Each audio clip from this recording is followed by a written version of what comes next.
Presentation ആണ്. Presentation എന്താണ്? Plan പറയുന്നതാണ്. അപ്പൊ നമ്മൾ അവരെ എല്ലാം റെഡിയാക്കി വെച്ചു. അവരിന്റെ സമയം ഫ്രീ ആന്ന് പറഞ്ഞു. സെക്കൻഡ്. ഓക്കെ. എന്താണ് അവര് ഫ്രീ ആണല്ലേ? നമ്മള് വിളിക്കുന്നവര് ഫ്രീ ആണ്. അപ്പൊ നമ്മൾ എന്താ ചെയ്യുന്നേ? ആദ്യം ഓക്കെ, അങ്ങനെയാണെങ്കിൽ പോയി പ്ലാൻ പറഞ്ഞേക്കാം. അവരെന്താ അവിടെ ഫ്രീ ആന്ന് പറഞ്ഞേക്ക്, ഞാൻ എന്റെ ലീഡറിനെ കൂട്ടി പോവാന്ന് പറഞ്ഞ് നമ്മള് പോവാ. പോയി കഴിയുമ്പത്തേന് അവിടെ ചെയ്യേണ്ട ഒരു കാര്യം എന്ന് പറഞ്ഞാൽ give A simple your own plan, B confident and excited, people notice your change.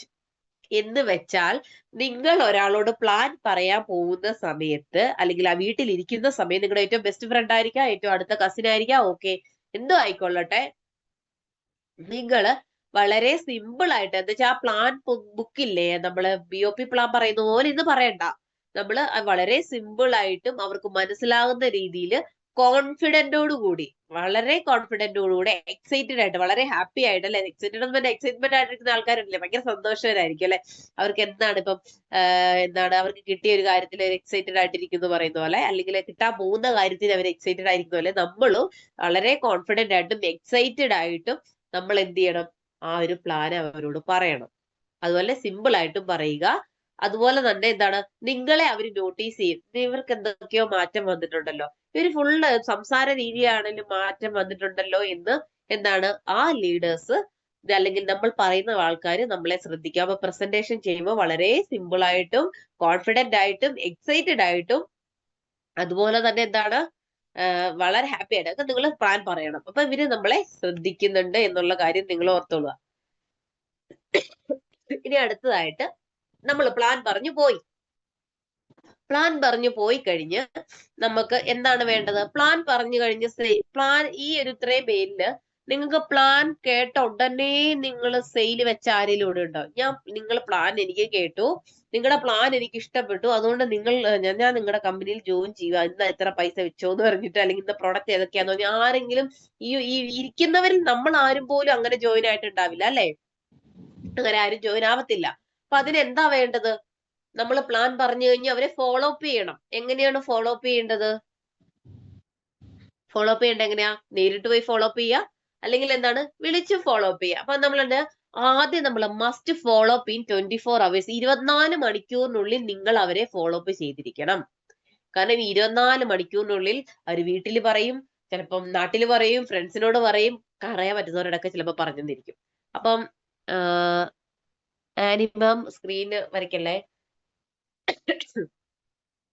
അപ്പൊ അങ്ങനെ സമയത്ത് നിങ്ങളുടെ ഈ കോണ്ടാക്ട്സ് അവിടെ ഇവിടെ എല്ലാം പോയി പറയും അല്ലേ? അപ്പൊ അതുകൊണ്ട് നമ്മൾ എന്ത് ചെയ്യണം? 24 മണിക്കൂറിനുള്ളിൽ അവരെ വിളിച്ചേ പറ്റുള്ളൂ, അല്ലെങ്കിൽ കണ്ടേ പറ്റുള്ളൂ. കാണാൻ പറ്റാത്തവരെയൊക്കെ എന്താണ് നമ്മൾ പോയി വിളിച്ചാണെങ്കിലും ഒന്ന് പോയി സംസാരിക്കണം. എന്ന് വെച്ചാൽ എന്താണ്, ഫോളോ അപ്പ് ചെയ്യുന്ന സമയത്ത് പറയേണ്ട കാര്യം എന്താണെന്നറിയോ? നമ്മൾ പറയുന്ന കാര്യം എന്താണെന്നറിയോ? എന്തായി, എങ്ങനെയായി, പൈസ ഉണ്ടാക്കിയോ, പെട്ടെന്ന് കേറ്, അങ്ങനെ ചെയ്യ്, ഇങ്ങനെ ചെയ്യ്, ഇതല്ല ഫോളോ അപ്പ്. ഇങ്ങനെ പറയുന്നത് ഫോളോ അപ്പേ അല്ല. ഇതിങ്ങനെ പറയുന്നതിന് ഞാൻ പറയും ഇറിറ്റേറ്റ് ചെയ്യാന്ന് പറയാൻ. അങ്ങനെ നമ്മൾ ചെയ്യാൻ പാടില്ല കേട്ടോ ഒരിക്കലും. ഫോളോ അപ്പ് എന്ന് പറയുന്നത് അവരെ വിളിക്കുകയും അവർക്ക് എന്തെങ്കിലും സംശയങ്ങൾ ഉണ്ടെങ്കിൽ അതൊക്കെ ക്ലിയർ ചെയ്ത് കൊടുക്കുകയും, അതുപോലെ തന്നെ അവരുടെ സാഹചര്യങ്ങൾ കൂടുതൽ നമ്മൾ മനസ്സിലാക്കി എടുക്കുന്നതൊക്കെയാണ് ഫോളോ അപ്പിൽ വരുന്നത്. അപ്പൊ അതിനനുസരിച്ച് നമുക്ക് നമ്മുടെ പ്ലാനിലെ ഓരോ ഇംഗങ്ങളും അവർക്ക് പറഞ്ഞു കൊടുക്കാൻ പറ്റും. ഇങ്ങനെ ഒരു കാര്യം ഉണ്ടെങ്കിൽ ഇന്നത് നമുക്ക് ഉപയോഗിക്കാം. ഇങ്ങനെ നമ്മൾ ഫോളോ അപ്പ് ചെയ്തുകൊണ്ടേ ഇരിക്കണം. പിന്നെ എന്താണ്, അവർക്ക് നല്ലൊരു കമ്മ്യൂണിക്കേഷൻ ഉണ്ടാക്കി എടുക്കുന്നതാണ് ഫോളോ അപ്പ് എന്ന് പറയുന്നത്. അത് ഇങ്ങനെ അത് കഴിഞ്ഞിട്ട് അവർ ഓരോ കാര്യങ്ങളും നമ്മൾ എക്സ്ട്രാ എടുത്തിട്ട് കാരണം ഒരു തവണ അവര് നമ്മുടെ പ്ലാൻ കേട്ടിട്ടുണ്ടോ? അപ്പൊ ആ ഒരു തവണ കേട്ടിട്ട് ഇവർ നമ്മുടെ മൈൻഡിൽ ഇരിക്കുന്നില്ല, ആരുടെയും മൈൻഡിൽ ഇരിക്കത്തില്ല. അപ്പൊ പിന്നെ നമ്മൾ എന്ത് ചെയ്യാം? സഞ്ജന സുനിൽ അതിന്റെ അകത്ത് നമ്മൾ എന്താണ് ഒരു രീതിയിലും അവരെ എന്താണ് ഓരോ കാര്യങ്ങളും പറഞ്ഞ് ഫോളോ അപ്പ് ചെയ്യുന്ന സമയത്ത് അവരുമാണ് എത്രയായി, ഇനിയിപ്പോ എത്ര എന്നാ പ്രൊഡക്റ്റ് എടുക്കുന്നതൊക്കെ സെലക്ട് ചെയ്യിക്കും. ഇങ്ങനെ കുറെ കാര്യങ്ങളൊക്കെ ചെയ്യും ഫോളോ അപ്പിന്റെ സമയത്ത്. ഇതൊക്കെ നടക്കണേ ആ സമയത്ത് അവർ ഓപ്പൺ ആയിട്ട് നിങ്ങൾ എന്താ പറയാ, ask openly for fund. Fund ചോദിക്കാൻ നിങ്ങൾ മടിക്കരുത്. ഫണ്ട് ചോദിക്കാന്ന് പറഞ്ഞാൽ എല്ലാവർക്കും മടി. അത് ഇങ്ങനെ പമ്മുന്ന സമയത്ത് അപ്പൊ നമ്മൾ എന്തായാലും ബിസിനസ് ഓപ്പൺലി എന്താണ്, നമ്മൾ ആസ്ക് ഓപ്പൺലി ഫണ്ട് തന്നെ. പക്ഷെ നമ്മൾ ഉറപ്പായിട്ടും ഫണ്ട് ചോദിക്കാൻ മടിക്കരുത്. ഫണ്ട് ചോദിക്കാൻ നമ്മൾ മടിച്ചു കഴിയുന്ന സമയത്താണ് അവർക്ക് ഡൗട്ട് വയ്ക്കും. ഇവർക്ക് എന്താ ഫണ്ട് പറയാത്ത, ഇവർക്ക് എന്തോ കുഴപ്പമുണ്ടല്ലോ, ഇങ്ങനെ ചിന്തിക്കും അവര്. കാരണം നമ്മൾ പൊതുവെ മലയാളികൾ അങ്ങനെയാണ്. അപ്പൊ നമ്മൾ ഇവരെന്താ ഇങ്ങനെ ഫണ്ട് പറയാത്ത, ഇതിനെന്തോ കുഴപ്പമുണ്ടല്ലോ, ഇവര് ഭയങ്കര പൈസയാണോ, ഇങ്ങനെയൊക്കെ ചിന്തിക്കും. അതുകൊണ്ട് ആരും എന്താണ് ഫണ്ട് ചോദിക്കാൻ പറ്റും. നമ്മൾ കോൺഫിഡന്റ് ആയിക്കോട്ടെ, കോൺഫിഡന്റ് ആയിട്ട് ഫണ്ട് ഇത്രയാവും, 100 പോയിന്റിനാണെങ്കിൽ ഇതിനും 20 25 ഉള്ളിലായിരിക്കാം നമ്മൾ അത് പ്രൊഡക്റ്റ് സെലക്ട് ചെയ്യുന്നത് പോലെ ഇരിക്കും. അങ്ങനെ കുറെ കാര്യങ്ങളൊക്കെ ഉണ്ടല്ലേ. അപ്പൊ അത് നമ്മള് ഫണ്ട് ചോദിക്കാൻ നമ്മൾ മടിക്കരുത്. ഇത് മടിക്കുന്നതിലൂടെ ആയിരിക്കും ചിലവർക്ക് കുറെ ഡൗട്ടുകൾ ഉണ്ടാവും. ഓക്കെ. അപ്പം ഫോളോ അപ്പ് എന്ന് പറഞ്ഞാൽ 24 മണിക്കൂറിനുള്ളിൽ ചെയ്യണം. എല്ലാ ദിവസവും അവർ ചിലപ്പോ ഒരാഴ്ച കഴിഞ്ഞിട്ട് വരാന്ന് പറയും, ഒരാഴ്ച കഴിഞ്ഞിട്ട് പറയാന്ന് പറയും, ഒരാഴ്ചക്കുള്ളിൽ പൈസ ഉണ്ടാക്കാന്ന് പറയും. അപ്പൊ ഈ ഒരാഴ്ചയും നമ്മൾ വെയിറ്റ് ചെയ്തുകൊണ്ടിരിക്കരുത്. എന്നും അവരുമായിട്ട് ഫോളോ അപ്പിൽ ഉണ്ടായിരിക്കണം. ഓക്കെ. ഈ ഫോളോ അപ്പ് കഴിഞ്ഞിട്ടാണ് ഇവിടെ സെയ്ക്ലോസ് നടക്കുന്നത്. ഈ സെയ്ക്ലോസിങ് സമയത്ത് നമ്മൾ എന്താണ് ശ്രദ്ധിക്കേണ്ടതെന്ന് പറഞ്ഞാൽ എന്താണ്, സെയ്ക്ലോസ് കഴിയുന്നു. അപ്പൊ ഞാനിപ്പോ ഒരാളോട് പറഞ്ഞു, അവർ സെയ്ക്ലോസ് ആയി. അപ്പൊ നമുക്ക് എന്താണ് ഡോൺ സെൽ ലോജിക് എന്ന് വെച്ചാൽ നമ്മൾ അവരെ വില കുറച്ച് കാണരുത്. നമ്മൾ ഒരിക്കലും ഒരു മനുഷ്യനെയും നമ്മുടെ മുമ്പിൽ സെയിൽസ് ആക്കുന്ന ഒരു മനുഷ്യനെയും നമ്മൾ വില കുറച്ച് കാണരുത്. ഈ സെയ്ക്ലോസിങ് സമയത്ത് അവര് സാധാരണക്കാരാ, അല്ലെങ്കിൽ അവരങ്ങനെ അങ്ങനെ ഒന്നും കാണില്ല. നമുക്ക് കസ്റ്റമർ എപ്പോഴും കിങ് ആണെന്നാ പറയണേ. അതുകൊണ്ട് ഒരിക്കലും ആരെയും വില കുറച്ച് കാണരുത് നിങ്ങൾ. അതുപോലെ തന്നെ സെൽ ഇമോഷൻ ആൻഡ് ഡിസയേഴ്സ്, നമ്മൾ ഇമോഷണലി ആയിട്ടായിരിക്കണം ഒരു മനുഷ്യനോട് പെരുമാറുന്നത്.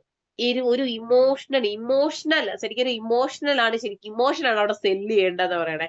അതെന്താന്ന് വെച്ചാല് നമ്മള് ഒരു മനുഷ്യനോട് സംസാരിക്കുന്ന സമയത്ത് നമ്മൾ ഭയങ്കര ആറ്റിറ്റ്യൂഡ് ഇട്ട് നമ്മൾ ഒരു അല്ലാത്ത രീതിയിലൊക്കെ സംസാരിച്ചു കഴിഞ്ഞാൽ അവർക്ക് അവിടെ ഇമോഷണൽ കണക്ഷൻ ഉണ്ടാവത്തില്ല.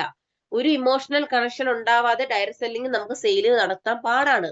കാരണം നമ്മുടെ കോണ്ടാക്ട്സ് ലീഡർ നമ്മളോടൊപ്പം വന്ന് പറയുമെങ്കിലും നിങ്ങളാണ് അവരുടെ ഡയറക്റ്റ് കോണ്ടാക്ട്. അപ്പൊ നമ്മൾ എപ്പോഴും എന്താണ് അവരുടെ ഒരു ഇമോഷണൽ ടച്ച് എപ്പോഴും ഉണ്ടായിരിക്കണം. പുഷ് ഇമോഷണൽ ട്രിഗേഴ്സ്, അവരെ ഇമോഷണൽ ആയിട്ടുള്ള കാര്യങ്ങൾ നമ്മൾ പറയണം.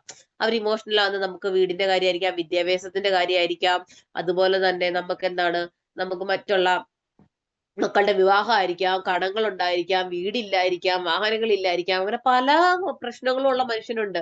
ആരോഗ്യ പ്രശ്നം ഉണ്ടായിരിക്കാം. അപ്പൊ ഇങ്ങനെ പല ഇമോഷൻസ് ആയിട്ടുള്ള കാര്യങ്ങളും അവരോട് പറയുന്ന സമയത്ത് പല കാര്യങ്ങളും പറയുക.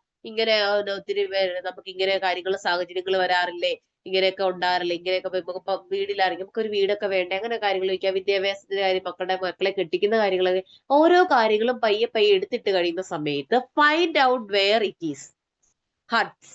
ഹർട്ട് എന്ന് പറഞ്ഞാൽ അവർക്ക് ഫൈൻഡ് ഔട്ട്. ഇപ്പൊ നമ്മൾ ഓരോ കാര്യങ്ങൾ ഇങ്ങനെ എടുത്തിട്ടോണ്ടിരിക്കുകയാണ്. അപ്പൊ എവിടെയാണ് ആ മനുഷ്യന് വേദനിക്കുന്നത്, എന്ത് കാര്യം പറയുമ്പോഴാണ് നമ്മുടെ കസ്റ്റമറിന് വേദന കൂടുതലായിട്ടുണ്ടാകുന്നത്, അല്ലെങ്കിൽ അവർക്ക് വേദനിക്കുന്നത്, ഹർട്ട് ആകുന്നത് എവിടെയാന്ന് നോക്കി, ഏത് കാര്യം പറയുമ്പോഴാണെന്ന് പറയാം. അതിൽ കയറിയാണെങ്കിൽ പിന്നെ സംസാരിക്കുന്നത്, അതിനെപ്പറ്റി സംസാരിക്കുക, അതിന് വേണ്ടിയിട്ട് അവരെ സപ്പോർട്ട് ചെയ്യുന്ന രീതിയിൽ നമ്മൾ സപ്പോർട്ട് ചെയ്യണം. നമ്മുടെ ഉത്തരവാദിത്തമേ അതാണ്. അപ്പൊ നമ്മൾ എന്ത് ചെയ്യുക, ആ ഒരു മനുഷ്യൻ എവിടെയാണോ ഒരു പോയിന്റിലാണോ കയറി പിടിക്കുന്നത്, ആ ഒരു വ്യക്തിക്ക്, ആ ഒരു കസ്റ്റമർ എവിടെയാണോ വേദന, ഏത് കാര്യം പറഞ്ഞപ്പോഴാണോ അവർക്ക് ഇമോഷണലി അവർക്ക് ഓരോ കാര്യങ്ങളൊക്കെ സംസാരിച്ച നമ്മളോട് ഇന്ന പല കാര്യങ്ങളും സംസാരിക്കുന്ന സമയത്ത് അവർക്ക് ഇന്ന കാര്യം ചിലപ്പോൾ ഒരു വീടില്ല അതിനെ പറ്റി, അപ്പൊ നമ്മൾ വീടിനുണ്ടാക്കാൻ പറ്റുന്ന കാര്യങ്ങളെ പറ്റിയൊക്കെ പറഞ്ഞു കൊടുത്ത് എന്താണ് അവരുടെ മനസ്സിലാക്കണം, അവരുടെ വേദന എന്താന്ന് നമ്മൾ മനസ്സിലാക്കണം. ഇനി എന്താണ്, you must lead the conversation. ഇവിടെ പലർക്കും സെയിൽ നടത്താൻ പറ്റാത്തതിന്റെ ഒരു കാരണം എന്താണെന്നറിയോ, നമ്മൾ ഒരാളോട് പോയി കസ്റ്റമറായിട്ട് അവരുടെ മുമ്പിൽ ഇരുന്ന് പറഞ്ഞു തുടങ്ങും, അവരുടെ പല കാര്യങ്ങളും ഇരുന്ന് പറയും. അവർക്ക് ഒരാളായിട്ട് സംസാരിക്കാൻ കിട്ടിയ സമയമായിരിക്കും, പലർക്കും അനുഭവം ഉണ്ടാവും, അവർക്ക് ഒരാളെ ഇങ്ങനെ സംസാരിക്കാൻ കിട്ടിയ സമയമായിരിക്കും, അവരുടെ കാര്യങ്ങളും അവരുടെ ചരിത്രങ്ങളും പല കാര്യവും നമ്മളോട് പറയും. പക്ഷെ അത് മുഴുവനും കേൾക്കാനായിട്ടുള്ള സമയമല്ല നമ്മുടെ വിലപ്പെട്ട സമയം. കേൾക്കരുതെന്നല്ല, അവരുടെ ആവശ്യങ്ങളെല്ലാം അറിയണം. പക്ഷെ അനാവശ്യമായിട്ടുള്ള ഒരു കാര്യങ്ങളും അവിടെ സംസാരത്തിൽ വരാൻ പാടില്ല. അപ്പൊ നമ്മൾ എന്ത് ചെയ്യണം, നമ്മളായിരിക്കണം ഈ സംസാരിക്കുന്നത് ആരാണെങ്കിലും ഏറ്റവും കൂടുതൽ സംസാരിക്കേണ്ടത് സെയിൽ ചെയ്യാൻ പോയിരിക്കുന്ന നമ്മളാണ് ഏറ്റവും കൂടുതൽ അവിടെ കോൺവെർസേഷനിൽ ലീഡ് ചെയ്ത് നിൽക്കേണ്ടത്. ഏറ്റവും കൂടുതലായിട്ട് സംസാരിക്കേണ്ടത് ആരാണ്, സെയിൽ ചെയ്യാൻ പോയിരിക്കുന്ന വ്യക്തികളായിരിക്കണം, നമ്മളായിരിക്കണം ഏറ്റവും കൂടുതൽ അവിടെ സംസാരത്തിൽ മുമ്പ്. അവർ പറയുന്ന എല്ലാം കേട്ടിട്ട് ഇങ്ങോട്ട് പോരല്ല, അവിടെയും നമ്മൾ ലീഡ് ചെയ്യണം. ഇല്ല, ലീഡ് ചെയ്യാനായിട്ട് പറ്റിയ ഒരു ഏറ്റവും വലിയ ഉദാഹരണം ഞാൻ പറഞ്ഞു തരാം. അതെന്താ ചെയ്യണം, ആദ്യം എന്താ ചെയ്യണമെന്ന് അറിയാം. അവര് പറയാനുള്ള അത്യാവശ്യം കാര്യങ്ങൾ മുഴുവൻ നമ്മൾ കേൾക്കണം. ഇനി അവർ പല കാര്യങ്ങളും പറയും, ആ കാര്യങ്ങൾ മുഴുവൻ നമ്മൾ കേൾക്കുക. കേട്ട് കഴിഞ്ഞിട്ട് എന്ത് ചെയ്യുക, നമ്മൾ പിന്നെ വേണം, എല്ലാം കേട്ട് കഴിഞ്ഞിട്ടേ അവരോട് ആൻസർ പറയുള്ളൂ. അത് കഴിഞ്ഞിട്ട് നമ്മുടേതായിട്ടുള്ള കാര്യങ്ങളെല്ലാം പറഞ്ഞു കൊടുക്കുക. അത് കഴിഞ്ഞാൽ പിന്നെ അവർക്ക് പറയാനൊന്നുമില്ല. കാരണം ഓൾറെഡി അവരെല്ലാം പറഞ്ഞു കഴിഞ്ഞു. ഇത് ബിസിനസിന്റെ ഏറ്റവും വലിയ വിജയമായ ട്രിക്കാണെന്ന് പറഞ്ഞിട്ട് പറയുന്നത്. ആദ്യം അവരെ കേൾക്കുക, എന്നിട്ട് നമ്മൾ സംസാരിക്കുക. നമ്മൾ സംസാരിച്ചു കഴിഞ്ഞ് പിന്നെ അവർക്ക് അധികം ഒന്നും സംസാരിക്കാൻ ഉണ്ടാവില്ല. ആ സമയത്ത് നമ്മൾ സെയിൽ ക്ലോസിംഗിലോട്ട് എല്ലാം എത്തുക. അപ്പൊ നമ്മൾ ഈ ഒരു കാര്യം ശ്രദ്ധിക്കുക. ഇനി ബിൽഡ് അവിടെ വരച്ചിരിക്കുക. Build certainty in customer mind set. കസ്റ്റമർക്ക് ആയിട്ട് എന്താണ് നമ്മള് ആത്മബന്ധം, എന്താണ് കസ്റ്റമറും നമ്മളും ആയിട്ടുള്ള ഒരു ആത്മബന്ധം ഉണ്ടല്ലേ, അത് നമ്മൾ അവിടെ ബിൽഡ് ചെയ്യാനാണ് പറഞ്ഞിരിക്കുന്നത്. കസ്റ്റമർ ആയിരിക്കുന്ന വ്യക്തി, നമ്മുടെ കസ്റ്റമർ, നമ്മളുടെ അവരുമായിട്ടുള്ള നല്ലൊരു ആത്മബന്ധം, നല്ലൊരു സുഹൃത്ത് ബന്ധം, അല്ലെങ്കിൽ നല്ലൊരു ഫാമിലി പോലെ നമ്മൾ അവരെ ആ ഒരു നല്ലൊരു ബിൽഡ്, നല്ലൊരു ക്വാളിറ്റി അവിടെ ബിൽഡ് ചെയ്തെടുക്കാൻ, നല്ലൊരു ആത്മബന്ധം അവിടെ ബിൽഡ് ചെയ്തെടുക്കണം സെയിൽ ക്ലോസ് ചെയ്യുന്ന സമയത്ത്. അപ്പൊ ഇതാണ് നമ്മൾ സെയിൽ ക്ലോസ് ചെയ്യുന്ന സമയത്ത് ശ്രദ്ധിക്കേണ്ട കുറച്ച് കാര്യങ്ങൾ. ഇനി കമ്മ്യൂണിക്കേഷൻ. സെയിൽ ക്ലോസ് ചെയ്തു, അവര് നമ്മുടെ ടീമിൽ വന്നു. ഈ ടീമിൽ വന്നു കഴിഞ്ഞ് നമ്മൾ എന്താ ചെയ്യേണ്ടത്? അവരുടെ സെയിൽ നടന്നു, ഇനി എനിക്ക് അവരെ ആവശ്യമില്ല, അങ്ങനെയാണോ? എനിക്ക് 100 പോയിന്റ് കിട്ടി, അല്ലെങ്കിൽ 50 പോയിന്റ് കിട്ടി, 25 പോയിന്റ് കിട്ടി, അങ്ങനെ ഒരിക്കലും ചെയ്യരുത്. നമ്മുടെ ടീമിൽ നമ്മൾ നിങ്ങളെ വിശ്വസിച്ചാണ് വരുന്നത്, അല്ലാതെ എന്റെ ഒരു ലീഡറിനെ വിശ്വസിച്ചല്ല വരുന്നേ. നമ്മളെ ഒരു തവണ കണ്ട ഒരു ലീഡറിനെ കണ്ടിട്ടല്ല വരുന്നേ, അല്ലെങ്കിൽ മറ്റൊരു വ്യക്തിയോ കണ്ടിട്ടല്ല. ചിലപ്പം ബോബിച്ചമ്മണ്ടുവിനെ വെച്ചിട്ട് ആയിരിക്കില്ല. നിങ്ങൾ പറഞ്ഞ നിങ്ങളോടുള്ള വിശ്വാസത്തിന്റെ പുറത്തായിരിക്കും ഓരോ വ്യക്തികളും വരുന്നത്. നിങ്ങൾ പറഞ്ഞിട്ടാണല്ലോ, അവര് പറഞ്ഞിട്ടാണല്ലോ എനിക്കിത് അറിയാനായിട്ട് പറ്റിയത്, അല്ലെങ്കിൽ ഈ ഒരു വിജിക്കാർഡ് എന്നുള്ള ഒരു കൺസെപ്റ്റ് എനിക്ക് കിട്ടിയത്. അപ്പൊ അവര് നമ്മളോടൊപ്പം ജോയിൻ ആയി, നമ്മുടെ ഫോളോ അപ്പും നമ്മുടെ സെയിൽ ക്ലോസിംഗ് ഇതെല്ലാം വെച്ച് അവര് ക്ലോസ് ആയി, അതിന്റെ കമ്മീഷൻ വാങ്ങിച്ചു. അങ്ങനെ ഇരിക്കുകയല്ല, നമ്മൾക്ക് അവരുമായിട്ട് ഡെയിലി കമ്മ്യൂണിക്കേഷൻ ഉണ്ടായിരിക്കണം. ഓരോ ലീഡേഴ്സ് ശ്രദ്ധിച്ചോളുക. നിങ്ങളുടെ ലീഡേഴ്സ് ജോയിൻ ആക്കിയിട്ട് നിങ്ങളെ ഡെയിലി വിളിക്കുന്നുണ്ടെന്നുണ്ടെങ്കിൽ അത് നിങ്ങളെ വളർത്തിയെടുക്കാൻ വേണ്ടി മാത്രമാണ്. അപ്പോ നിങ്ങളുടെ ലീഡേഴ്സ് നിങ്ങളെ ഡെയിലി വിളിക്കുന്നുണ്ടെങ്കിൽ അവരുടെ കോൾ അറ്റൻഡ് ചെയ്യുക, അവരോട് സംസാരിക്കുക, സംശയങ്ങളൊക്കെ ക്ലിയർ ചെയ്യുക. അപ്പൊ നമ്മൾ തുടക്കക്കാരാണ്, അപ്പൊ ഓരോ കാര്യങ്ങൾ പറഞ്ഞ് ലീഡേഴ്സ് തരും. നമുക്കും ഒരുപാട് ഡൗട്ടുകൾ ഉണ്ടാവും, അത് മനസ്സിൽ വെക്കല്. അപ്പൊ തന്നെ ആരാണോ നമ്മളെ കൊണ്ടുവന്നിരിക്കുന്നത് അവര് നമ്മുടെ ലീഡർ തന്നെയാണ്. ചിലപ്പോ ഒരു ദിവസം മുമ്പായിരിക്കാം നിങ്ങൾക്ക് മുമ്പേ ജോയിൻ ആയിരിക്കുന്നത്. പക്ഷെ അവരെ കേൾക്കുക, അവരുമായിട്ട് ഡെയിലി കമ്മ്യൂണിക്കേഷൻ ഉണ്ടായിരിക്കുക, ഡെയിലി ബിസിനസ് സംസാരിക്കുക. എന്താണ് വിജയിക്കാൻ ചെയ്യേണ്ടത്, സംശയങ്ങളൊക്കെ ക്ലിയർ ചെയ്യുക. അപ്പൊ ഡെയിലി നമ്മൾ എന്താണ്, നിങ്ങളെ കൊണ്ടുവന്നിരിക്കുന്ന വ്യക്തികൾ അങ്ങോട്ടും ഇങ്ങോട്ടും കമ്മ്യൂണിക്കേഷൻ ഉണ്ടായിരിക്കണം. ഇനി അടുത്തതായിട്ട് സൂം മീറ്റിംഗ്. ഇതൊരു സൂം മീറ്റിംഗ് ആണല്ലേ, നമ്മൾ സൂമിലാണ് ഇരിക്കുന്നത്. സൂമിൽ എങ്ങനെയാണ് ഇരിക്കേണ്ടതെന്നാണ് നമുക്ക് ഇവിടെ പഠിക്കാൻ പോകുന്നത്. സൂമിൽ എങ്ങനെ ഇരിക്കുക? ചില സമയത്ത് എനിക്ക് വളരെ ചിരിയും കോമഡി ഒക്കെ തോന്നിയിട്ടുണ്ട്. ചില സ്ക്രീനൊക്കെ കാണുന്ന സമയത്ത്. നമ്മൾ സൂം മീറ്റിംഗിൽ നമ്മൾ ഓൺ ആയിരിക്കുന്ന സമയത്ത് ഫസ്റ്റ് നമ്മൾ എന്താ ചെയ്യണമെന്നറിയോ? നെറ്റ്വർക്ക് കവറേജ് ഉണ്ടോ എന്ന് നോക്കുക. വീട്ടിൽ ഏത് റൂമിലാണ് നെറ്റ്വർക്ക് ഉള്ളത്, വീട്ടിൽ ഏത് ഭാഗത്താണ് നെറ്റ്വർക്ക് ഉള്ളത്, അവിടെ നമ്മൾ എന്താണ്, അത്യാവശ്യം നല്ല ഇരിക്കാൻ പറ്റുന്ന ഒരു സ്ഥലത്ത്, നല്ല നെറ്റ്വർക്ക് കവറേജ് ഉള്ളിടത്ത് പോയി ഇരിക്കുക. ഇല്ലാന്നുണ്ടെങ്കിൽ സൂമിൽ നമുക്ക് കിട്ടത്തില്ല. ഇങ്ങനെ കട്ടായിക്കൊണ്ടേ ഇരിക്കും, നമുക്ക് കേൾക്കത്തില്ല. ഇനി അടുത്തായിട്ട് എന്താണ്, ടേൺ ഓൺ വീഡിയോ. നമ്മുടെ വീഡിയോ ഓൺ ചെയ്തിട്ട് നമ്മളിവിടെ മീറ്റിംഗ് അറ്റൻഡ് ചെയ്യുക. അതുപോലെ തന്നെ ബാക്ക്ഗ്രൗണ്ട് നമ്മൾ എപ്പോഴും ശ്രദ്ധിക്കേണ്ട ഒരു കാര്യമാണ്. നമ്മൾ ഇരിക്കുന്ന ബാക്ക്ഗ്രൗണ്ട്, നമ്മുടെ പുറകുവശം എങ്ങനെയാണെന്നുള്ളത്. ബാക്ക്ഗ്രൗണ്ട് എന്ന് പറഞ്ഞാൽ പുറകുവശമാണ്. നമ്മളൊരു റൂമിലാണ് അല്ലെങ്കിൽ ഹാളിലാണ് ഇരിക്കുന്നതെങ്കിൽ നമ്മൾ അവിടെ നിന്ന് സംസാരിക്കുന്നു, വീട്ടുകാർ അങ്ങോട്ടും ഇങ്ങോട്ടും ഓടുന്നു, നടക്കുന്നു, ചാടുന്നു, അങ്ങനെ പല ബഹളങ്ങൾ, അല്ലെങ്കിൽ കുറെ TV ഓൺ ആക്കി ഇരിക്കുന്നു, അങ്ങനെയൊന്നുമല്ല. എവിടെയെങ്കിലും ഒരു റൂമില് നല്ല ക്ലിയർ ആയിട്ട് റേഞ്ച് ഒക്കെ ഉള്ളിടത്ത് നമ്മള് ബാക്ക്ഗ്രൗണ്ടിൽ അധികം ഒന്നും അനക്ക് പ്രശ്നമില്ലാതെ നല്ല നീറ്റ് ആയിട്ട് ക്ലീൻ ആയിട്ടും ഉള്ളിടത്ത് നമ്മൾ അധികമായിട്ട് ഇല്ലായിരിക്കും, പക്ഷെ ഉള്ളിടത്ത് ഒരു കർട്ടൻ ആണെങ്കിലും നമുക്കിട്ട് മറച്ചിട്ട് നമുക്ക് അവിടെ ഇരിക്കാനായിട്ട് ശ്രദ്ധിക്കുക. ബാക്ക്ഗ്രൗണ്ട് എപ്പോഴും ശ്രദ്ധിക്കുക. അതുപോലെ തന്നെ മ്യൂട്ട് നോയിസ്, ശബ്ദം ഉണ്ടാകാതിരിക്കാൻ തന്നെ വരുന്നത് എന്താണ്, അവിടുത്തെ സംസാരം ഒക്കെ കേൾക്കാതിരിക്കണമെങ്കിൽ നിങ്ങൾ സംസാരിക്കാൻ ആദ്യമേ നമ്മൾ എന്താണ്, ഈ മൈക്ക് ഉണ്ട്, ആ മൈക്ക് അങ്ങ് മ്യൂട്ട് ചെയ്ത് വെച്ചിട്ട് കയറിയിരിക്കുക. മറന്നു പോരുത്, മൈക്ക് മ്യൂട്ട് ചെയ്തിട്ടുണ്ടെന്ന് നോക്കിയിട്ട് വേണം നമ്മൾ ആ ഇതിനകത്ത് ഇരിക്കാനായിട്ട്. അതൊന്ന് ചെയ്തേക്കുക. അതുപോലെ തന്നെ എഫക്റ്റീവ് ലൈറ്റ്സിന് ഓപ്പോസിറ്റ് ഇരിക്കുക. എന്താ വെച്ചാൽ ലൈറ്റിന്റെ പുറകിൽ പോയിരുന്നാൽ നമ്മളെ കാണാൻ പറ്റില്ല, ഇരുണ്ടായിട്ട് നമുക്ക് മനസ്സിലാകത്തില്ല, നമ്മളെ ഒന്ന് ക്ലിയർ ആയിരിക്കില്ല. അപ്പൊ ലൈറ്റിന് ഓപ്പോസിറ്റ് നമുക്ക് മുഖത്തോട്ട് വെട്ടടിക്കുന്ന രീതിയിൽ ഓപ്പോസിറ്റ് ഇരുന്ന് തന്നെ നമ്മൾ എന്താണ്, ഒരു സ്ട്രെയിറ്റ് എന്താ പറയാ എന്താ പറയാ ആ ഒരു നേരെ എഫക്റ്റീവ് ആയിട്ടുള്ള രീതിയിൽ നമ്മൾ ഇരിക്കുക. അതുപോലെ തന്നെ സിറ്റ് സ്ട്രെയിറ്റ്, നേരെ ഇരിക്കുക. ഒരു മീറ്റിംഗ് അറ്റൻഡ് ചെയ്യുമ്പോ എങ്ങനെയാ ഇരിക്കുന്നത്? നേരെ ഇരിക്കണം അല്ലെ? നേരെ ഇരിക്കണം. അല്ലാതെ നമ്മൾ കിടന്നുകൊണ്ടോ അല്ലെങ്കിൽ കട്ടിലിൽ കിടന്നുകൊണ്ടോ അതുപോലെ തന്നെ മേശയിൽ ഇരിക്കുവാണെങ്കിൽ പോലും ഇങ്ങനെ മേശയിൽ കമന്ന് കിടന്നുകൊണ്ടോ ഒന്നും ഇരിക്കില്ല. അല്ലെങ്കിൽ എന്തെങ്കിലും ബുദ്ധിമുട്ടൊക്കെ ആണെങ്കിലൊക്കെ നിങ്ങൾ അത് വേണ്ടാന്ന് വെക്കുക. എന്തെങ്കിലും ഹെൽത്ത് ഇഷ്യൂസ് ഒക്കെ ഉണ്ടെന്നുണ്ടെങ്കിൽ നിങ്ങൾ അത് ഇരിക്കണ്ടൊക്കെ അല്ലാതെ തന്നെ കേൾക്കുക. അല്ലാതെ നമ്മൾ സ്ട്രെയിറ്റ് ആയിട്ട് ഓപ്പൺ ആയിട്ട് ക്യാമറ ഓൺ ചെയ്ത് വെച്ചിരിക്കുവാണെന്നുണ്ടെങ്കിൽ നിങ്ങൾ ഉറപ്പായിട്ടും സ്ട്രെയിറ്റ് ആയിട്ടിരിക്കുക. അത് ഇങ്ങനെ കിടക്കുവോ അല്ലെങ്കിൽ കട്ടിൽ കിടന്നോ ഒന്നും നിങ്ങൾ അത് മാക്സിമം അതൊരു എന്താണ് സൂം മീറ്റിംഗ് അറ്റൻഡ് ചെയ്യരുത്. ഇനി അടുത്തതായിട്ട് നമുക്ക് എന്താണ് നമ്മുടെ ഫോൺ സ്റ്റേബിൾ ആയിട്ട് വെക്കുക എന്നല്ലേ? ഫോൺ ഇങ്ങനെ അങ്ങോട്ട് പോയി ഇങ്ങോട്ട് വിളിക്കുക, അല്ലെങ്കിൽ എന്താണ് പിന്നെ ചിലപ്പോൾ ഫോൺ ഫുള്ള് ചരിഞ്ഞായിരിക്കും ഇരിക്കുന്നത്, ചിലപ്പോൾ നിങ്ങളുടെ നെറ്റിയുടെ ഭാഗമായിരിക്കും കാണത്തുള്ളൂ. അങ്ങനെയൊന്നും ഇരിക്കല്. ഫോൺ ഒരു സ്ട്രെയിറ്റ് ആയിട്ട് നേരെയായിട്ട് വെക്കുക. അടുത്തതാണ് ബാറ്ററി ചാർജ് ഒക്കെ ഒന്ന് നോക്കുക. ഫുള്ള് അത്യാവശ്യം ചാർജ് ഉണ്ടോ, എനിക്ക് മീറ്റിംഗ് അറ്റൻഡ് ചെയ്യാനുള്ള ചാർജും കാര്യങ്ങളൊക്കെ ഉണ്ടോ എന്നൊക്കെ ഒന്ന് നോക്കുക. പിന്നെ എന്താണ് ഡോണ്ട് ലീവ് ടിൽ എൻഡ് എന്ന് വെച്ചാൽ മീറ്റിംഗ് കഴിയുന്നോടം വരെ എന്താണ് ഇറങ്ങി പോകരുത് എന്നാണ് ഉദ്ദേശിച്ചിരിക്കുന്നത്. അപ്പോ എന്താണ് ഒരു കാര്യം തുടക്കം തൊട്ട് ഒടുക്കം വരെ അവസാനിക്കുന്നത് വരെ കേട്ടെങ്കിൽ മാത്രമേ ഇത് പൂർണ്ണമായിട്ട് നിങ്ങൾക്ക് ഉൾക്കൊള്ളാൻ പറ്റുള്ളൂ. ഇല്ലാന്നുണ്ടെങ്കിൽ പകുതി കുറച്ച് അവിടുന്ന് കേട്ട് ഇവിടുന്ന് കേട്ട് നമുക്ക് ഒരിക്കലും ഒരു പൂർണ്ണത ഉണ്ടാവത്തില്ല. അപ്പൊ നമ്മളത് പഠിക്കത്തുമില്ല, നമുക്ക് അതിനുള്ള അറിവ് കിട്ടത്തുമില്ല. അപ്പൊ നമ്മൾ എന്ത് ചെയ്യണം? ഒരിക്കലും ഇറങ്ങി പോകാതിരിക്കാൻ ശ്രമിക്കും. കാരണം വല്ലപ്പോഴും ഒക്കെ ഉള്ളായിരിക്കും മീറ്റിംഗ്, എന്നും ഉള്ളവരുണ്ടാവാം, ആഴ്ചയിൽ ഒന്നുള്ളവരെ ഇരിക്കുന്ന സമയം നിങ്ങൾ പ്രോപ്പർ ആയിട്ട് ഫുൾ കേൾക്കാൻ, ആ പറയുന്ന ലീഡർ എന്താണോ പറയുന്നത് ഫുള്ള് കേൾക്കാനായിട്ട് നിങ്ങൾ ശ്രമിക്കുക. ഇനി അടുത്തത് ടൈം പഞ്ച്വാലിറ്റി. എന്താണ്?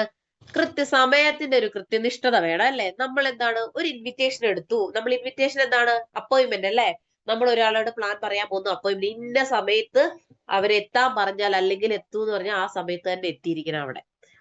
കറക്റ്റ് ആ സമയത്ത് ഇല്ല ലീഡർ പറഞ്ഞു മാഡം 10 മണിയാകുമ്പോ ഇവിടെ പറഞ്ഞേ, അല്ലെങ്കിൽ സാർ ഒരു 10 മണിയാകുമ്പോ പറഞ്ഞേ, നമ്മള് ഒരുമിച്ച് ആ 10 മണിക്കുള്ളിൽ അവിടെ ചെന്നിരിക്കണം. 5 മിനിറ്റ് മുമ്പ് എത്താൻ പറ്റുമെങ്കിൽ അത്രയും നല്ലത്. അതുപോലെ തന്നെ അപ്പോയിന്റ്മെന്റ് എടുക്കുമ്പോഴും കറക്റ്റ് സമയം പാലിച്ചിരിക്കണം. അതുപോലെ തന്നെ സൂം മീറ്റിംഗ് തുടങ്ങുന്നത് 7 മണിക്കാണെങ്കിൽ 7 മണിക്ക് തന്നെ എന്താണ് എല്ലാരും കറക്റ്റ് ആയിട്ട് ജോയിൻ ചെയ്യാനായിട്ട് ശ്രമിക്കുക. അടുത്തതായിട്ട് ഫോളോ അപ്പ് ചെയ്യുന്നത്. അപ്പൊ നമുക്ക് ഫോളോ അപ്പ് ചെയ്യേണ്ട ആള് ചിലപ്പോ വൈകിട്ട് 7 മണിക്കായിരിക്കാം ഫ്രീ ആയിരിക്കാം, വൈകിട്ട് 4 മണിക്കായിരിക്കാം, ചിലപ്പോൾ രാവിലെ കാണാൻ പറ്റും, ഉച്ചയ്ക്ക് കാണാൻ പറ്റും. ഇവർ ഏത് സമയത്താണോ ഫ്രീ ആയിരിക്കുന്നത് ആ സമയത്ത് വിളിക്കുകയാണെങ്കിൽ വിളിക്കുക, അല്ലാന്നുണ്ടെങ്കിൽ കറക്റ്റ് ആ സമയത്ത് തന്നെ ചെയ്യുക. കാരണം ആ സമയത്തായിരിക്കും അവർ ഫ്രീ ആയിരിക്കുന്നത്. ആ സമയത്ത് നിങ്ങൾ കറക്റ്റ് സമയത്ത് വിളിക്കുക. അടുത്ത എന്താണ്? അല്ലെങ്കിൽ നേരിട്ട് പോയി കാണുക. സിസ്റ്റം കറക്റ്റ് ആയിട്ട് ഫോളോ ചെയ്യുക. ഇതൊക്കെ ഒരു പഞ്ച്വാലിറ്റിയുടെ പറയാം. സിസ്റ്റം കറക്റ്റ് ആയിട്ട് ഫോളോ ചെയ്യുന്നത് ഒരു വലിയൊരു പഞ്ച്വാലിറ്റി ആണ് കേട്ടോ. നമ്മുടെ എല്ലാ സിസ്റ്റം ഉണ്ട് നമുക്ക് കമ്പനിക്ക്. അതുപോലെ തന്നെ VOP ട്രെയിനിങ്ങുകൾ, അതിന്റെ VOP അല്ലാതെ നമ്മുടെ ഇതുപോലുള്ള NDOP IOP ട്രെയിനിങ്ങുകളും മസ്റ്റ് ആയിട്ട് അറ്റൻഡ് ചെയ്യുക. അറ്റൻഡ് ചെയ്യുമ്പോഴും അവിടെയും പഞ്ച്വാലിറ്റി വേണം. കൃത്യസമയത്ത് അറ്റൻഡ് ചെയ്യുക. ആ സമയം കഴിഞ്ഞിട്ട് കഴിയുന്നോളം വരെ അവിടെ ഉണ്ടായിരിക്കുക. അത് കഴിഞ്ഞിട്ട് ഇറങ്ങിപ്പോവാള്ളൂ. അപ്പൊ ഇത്രയും കാര്യങ്ങള് നിങ്ങൾ ശ്രദ്ധിക്കുക. ടൈം കൃത്യമാണ്, കൃത്യനിഷ്ഠത ഭയങ്കരമാണ് കേട്ടോ ഇക്കാര്യത്തിൽ. കാരണം നമ്മൾ ഒരു മിനിറ്റ് ഒരു മണിക്കൂറൊക്കെ മാറിപ്പോയാൽ കഴിഞ്ഞാൽ അവര് ഫ്രീ അല്ലായിരിക്കും, ആ സെയിൽ നമുക്ക് നഷ്ടാൻ ചാൻസ് ഉണ്ട്. അപ്പം നമ്മൾ പഞ്ച്വാലിറ്റി ഭയങ്കരമായിട്ട് ശ്രദ്ധിക്കുക. ഇനി എന്താണ്? B A professional. എന്താണ്? ഇത് കാണുന്ന പോലെ കോട്ട് സൂട്ട് ഇട്ട് എന്ന് ഇറങ്ങണമെന്നല്ല അറിയുന്നത്. നമ്മൾ പ്രൊഫഷണൽ ആയിരിക്കുക. കൃത്യമായിട്ട് നല്ല സ്റ്റാൻഡേർഡോട് കൂടി ഉള്ള വസ്ത്രം ഉള്ളതുണ്ട്. ഇപ്പൊ ഇതിന് വേണ്ടിയിട്ട് വേറെ വസ്ത്രം വാങ്ങിക്കാനല്ല, ഉള്ള വസ്ത്രങ്ങളായിക്കോട്ടെ എന്ത് കാര്യങ്ങളായിക്കോട്ടെ നമ്മള് നല്ല തേച്ച് പശയൊക്കെ ഒന്ന് മുക്കി നല്ല എന്താ പറയാ നല്ല അലക്കി ഒന്ന് പശയൊക്കെ തേച്ച് നല്ല ടിപ് ടോപ്പായിട്ട് നടക്കുക. ചുളുങ്ങിയ ഡ്രസ്സൊന്നും ഇടാതെ. അതുപോലെ തന്നെ എന്താണ് നല്ല ടിപ് ടോപ്പായിട്ട് ഒരു ഉദ്യോഗസ്ഥൻ എങ്ങനെയാണോ നമുക്ക് കാണുന്നത് അതുപോലെ നമ്മളെ ആയിരിക്കുക. അതുപോലെ തന്നെ നമ്മൾ വർക്ക് ചെയ്യുമ്പോൾ നമ്മുടെ ടൂൾസ് എന്താണ്? നമുക്കൊരു ഡയറി ഉണ്ടാവണം, ഒരു പേന ഉണ്ടായിരിക്കണം, മെയിൻ ആയിട്ട് നമ്മുടെ പ്ലാൻ ബുക്കും നമ്മുടെ കയ്യിൽ ഉണ്ടായിരിക്കണം. ഇതൊക്കെ നമ്മുടെ ടൂൾസ് ആണ് അല്ലെ? അതുപോലെ തന്നെ നമുക്ക് ഇൻകം വാങ്ങിച്ചവരുടെ ഡീറ്റെയിൽസുകള്, ഫോട്ടോസ്, വീഡിയോസ്, ഇങ്ങനെ കുറെ കാര്യങ്ങളുണ്ട്. അതെല്ലാം നമ്മുടെ ടൂളുകളാണ്. ഇതെല്ലാം നിങ്ങളുടെ ഫോണിലും നിങ്ങളുടെ കയ്യിലും എല്ലാം പാൻ ബുക്കും കാര്യങ്ങളും എല്ലാം ഉണ്ടായിരിക്കണം. ഇതാണ് നമുക്ക് നമ്മുടെ കയ്യിൽ ഉണ്ടായിരിക്കേണ്ടത്. അല്ലാതെ നിങ്ങൾക്ക് ലാപ്ടോപ്പും ആയിട്ടൊന്നും പോകണമെന്നല്ല കേട്ടോ. അങ്ങനെ എന്റെ ആവശ്യമില്ല. നമുക്ക് പ്ലാൻ ബുക്ക് ഉണ്ട്, അതുപോലെ തന്നെ ബാക്കി എല്ലാ കാര്യങ്ങളും നമുക്കുണ്ട്. ഫോണിൽ അപ്ഡേറ്റഡ് ആണ്. നമ്മുടെ ടൂലയുടെ ആപ്ലിക്കേഷൻ നമ്മുടെ ഫോണിലുണ്ട്. ആപ്ലിക്കേഷൻ ഒക്കെ ഡൗൺലോഡ് ചെയ്ത് വെക്കണം. അപ്പൊ ഈ കാര്യങ്ങളൊക്കെ എന്താണ് നമ്മുടെ ടൂളുകളാണ്. ഇതെല്ലാം നമ്മുടെ കയ്യിലുണ്ടായിരിക്കണം. നമ്മള് കുറച്ച് സ്റ്റാൻഡേർഡ് ആയിട്ട് അല്ല എന്താണ് നമ്മുടെ ഉള്ളതൊക്കെ ആണെങ്കിൽ നല്ല നീറ്റ് ആയിട്ടും ക്ലീൻ ആയിട്ടും നമ്മൾ പോവുക. ഇനി ഇനി എന്താണെന്ന് വെച്ചാൽ നമ്മുടെ പ്രൊഡക്റ്റുകളാണ്. ഈ നമ്മുടെ പ്രൊഡക്റ്റുകൾ എന്താ ചെയ്യണ്ടേ? നമ്മൾ നമ്മുടെ പ്രൊഡക്റ്റ് യൂസ് ചെയ്യുക. Use your product.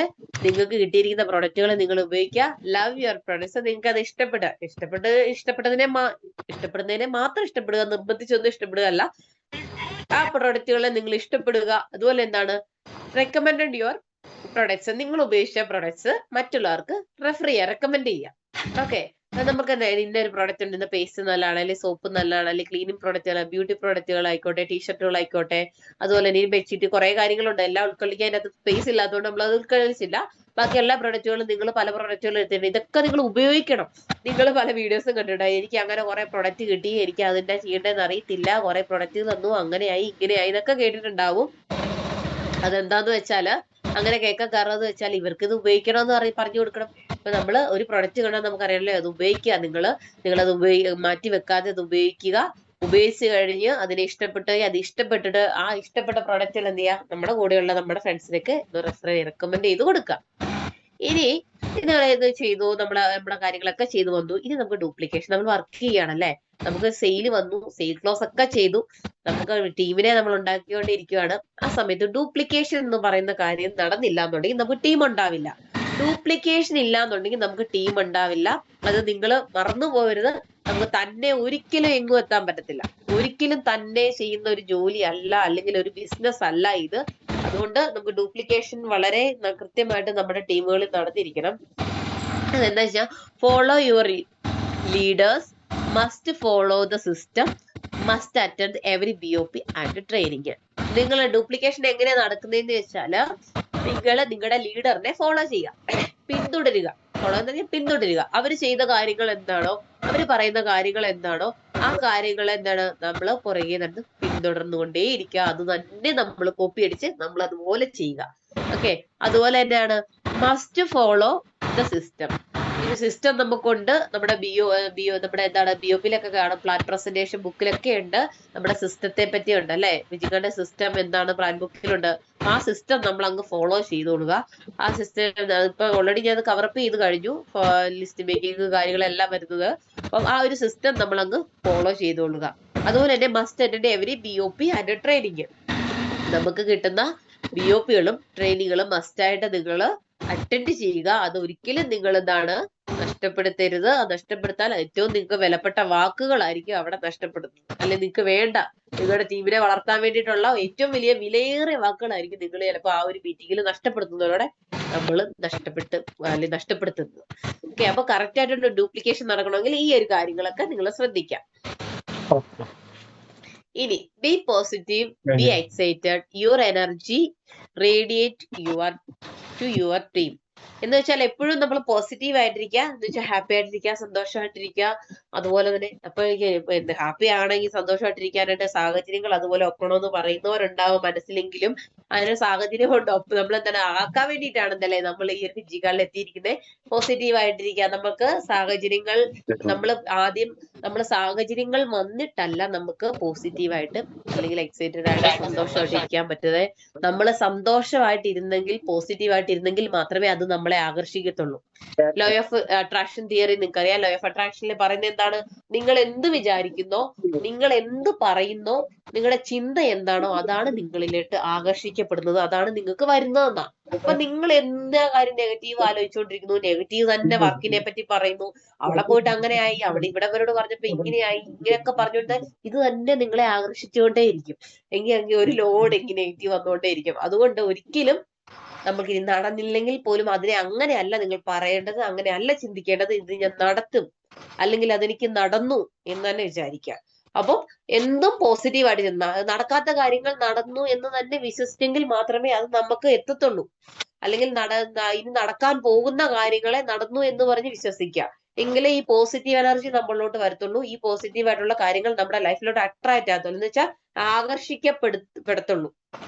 നിങ്ങൾ എപ്പോഴും നന്നായിട്ട് ചിന്തിക്കുക. നമുക്ക് ഒന്നും ഇല്ലെങ്കിൽ പോലും ഇപ്പൊ ചിലപ്പോൾ പട്ടിണിയായിരിക്കാം, ചിലപ്പോൾ കറക്റ്റ് ആയിട്ടുള്ള വസ്ത്രങ്ങൾ ഉണ്ടായിരിക്കില്ല, പല കാര്യങ്ങൾ ഉണ്ടാവില്ല അല്ലെ, പണം ഉണ്ടാവില്ല. എങ്കിൽ പോലും നിങ്ങൾ പണക്കാരനെ പോലെ ചിന്തിക്കുക, പണക്കാരന്റെ മൈൻഡ് സെറ്റോട് കൂടി നിങ്ങൾ ഇരിക്കുക. അതെന്താണ് നമ്മളോട്ട് ആകർഷിക്കപ്പെട്ടുള്ളൂ. നമ്മൾ ഈ ഇന്നും ഇല്ല ഇല്ല എന്ന് പറഞ്ഞാൽ അവിടെ എന്താ നെഗറ്റീവാണ്, ഇല്ലാതിരിക്കും നമ്മള്. നമ്മളൊന്ന് രാവിലെ എടുക്കും അതില്ല ഇതില്ല അങ്ങനെ ഇല്ല ഇങ്ങനെ ഇല്ല എന്ന് പറഞ്ഞ് ലാസ്റ്റ് നമുക്ക് ഒന്നും ഉണ്ടാവില്ല. അതുകൊണ്ട് ഇല്ല എന്നുള്ള വാക്ക് ലൈഫിൽ നിന്ന് അങ്ങോട്ട് കട്ട് ചെയ്ത് കളഞ്ഞേക്കുക. എല്ലാം എനിക്ക് ഉണ്ട് ഉണ്ട് എന്ന് പറയുക. അതെല്ലാം നിങ്ങളിലോട്ട് ലൈഫിലോട്ട് ആകർഷിച്ചു വരും. അതുകൊണ്ട് ആരാണ് സ്ക്രീനിൽ വരയ്ക്കല്ലേ. അപ്പൊ എല്ലാവരും അതുകൊണ്ട് ബി പോസിറ്റീവായിട്ട് ചിന്തിച്ചാൽ മാത്രമേ, പ്രവർത്തിച്ചാൽ മാത്രമേ ഇത് നിങ്ങളിലോട്ട് വരത്തുള്ളൂ. അതുകൊണ്ട് എപ്പോഴും അങ്ങനെ ആയിരിക്കാം. അങ്ങനെയാണെങ്കിൽ മാത്രമേ your energy radiate your team, നിങ്ങളുടെ എനർജി നിങ്ങളുടെ എന്താണ് നമ്മുടെ ടീമിൽ അതുപോലെ തന്നെ ആയിരിക്കും. നിങ്ങൾ എങ്ങനെയാണോ, നിങ്ങൾ ഹാപ്പി ആണോ, നിങ്ങൾ എക്സൈറ്റഡ് ആണോ, എങ്കിൽ മാത്രമേ നിങ്ങളുടെ ടീമും അങ്ങനെ ആയിരിക്കുന്നു. രാവിലെ നമ്മൾ എന്താ ഗ്ലൂമി ആയിട്ട് വിഷാദിച്ചിരിക്കുന്നു, ടീമും അങ്ങനെ വിഷാദിച്ചു പോകും. അതുകൊണ്ട് നമ്മൾ ഒരിക്കലും എന്തൊക്കെ വിഷമങ്ങൾ ഉണ്ടായിക്കോട്ടെ, സങ്കടങ്ങൾ ഉണ്ടായിക്കോട്ടെ, പ്രശ്നങ്ങൾ ഉണ്ടായിക്കോട്ടെ, അതൊന്നും ടീമിനെ കാണിക്കാതെ ഹാപ്പി ആയിട്ട് അടിപൊളിയായിട്ടിരിക്കുക. നമുക്ക് വിജയിക്കാനായിട്ട് പറ്റും. ആ ടീം നിങ്ങളുടെ ഒപ്പം ഉണ്ടാവും. അതുപോലെ തന്നെ നമുക്ക് സ്വപ്നങ്ങൾ വേണം. ഇപ്പൊ ഇവിടെ സ്വപ്നങ്ങളൊന്നും ഇല്ലാത്തവർ എനിക്ക് സ്വപ്നം കാണാൻ സമയമില്ല, എനിക്ക് അതിന് പോലും സമയമില്ല എന്ന് പറയുന്നവരുണ്ടാവാം.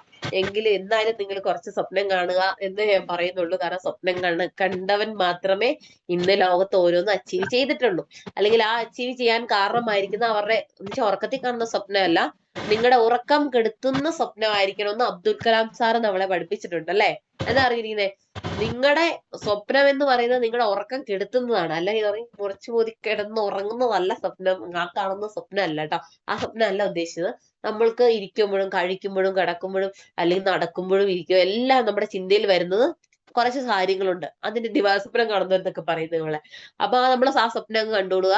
സ്ക്രീനിൽ വരയ്ക്കരുത്. സ്ക്രീനിൽ ആരും ഓവറായിട്ട് ഫോൺ സ്ക്രീനിൽ ടച്ച് ചെയ്യല്ലേ.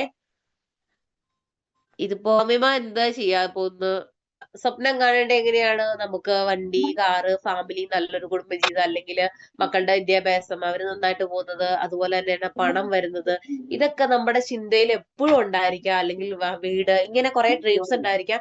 ഇത് എപ്പോഴും നിങ്ങൾ ചിന്തിക്കുക, നിങ്ങൾക്ക് അത് ലഭിച്ചതായിട്ട് നിങ്ങൾ കണ്ടുകൊണ്ടേയിരിക്കുക, നിങ്ങൾ വിഷ്വലൈസ് ചെയ്തുകൊണ്ടേയിരിക്കുക കേട്ടോ. നിങ്ങളുടെ സ്വപ്നങ്ങൾ എപ്പോഴും നിങ്ങളുടെ ഒപ്പം തന്നെ ഉണ്ടായിരിക്കണം. എന്നുവെച്ചാൽ ഉറങ്ങുമ്പോൾ മാത്രമല്ല, ഉറങ്ങാതിരിക്കുമ്പോഴുള്ള സ്വപ്നമാണ് നിങ്ങൾ നടത്തിയെടുക്കേണ്ടത്. അപ്പൊ ഇത് നിങ്ങൾക്ക് വേണ്ടതിനെ നിങ്ങൾ എപ്പോഴും മൈൻഡിൽ ഇങ്ങനെ വിഷ്വലൈസ്, നിങ്ങൾക്ക് കിട്ടിയതായിട്ട് വിഷ്വലൈസ് ചെയ്തുകൊണ്ടേ ഇരിക്കുക, ഡ്രീംസ് കണ്ടുകൊണ്ടേ ഇരിക്കുക.